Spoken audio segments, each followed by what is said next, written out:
আম্মুনি ফালাতি খাবার বাবারে বানাই দিতে আম্মুনি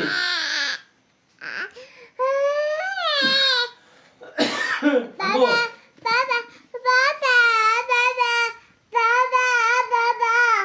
বাবারে তো খানাই না দিতে আর যাইস তুই আমার কাছে খাইতে রাখবি Baba.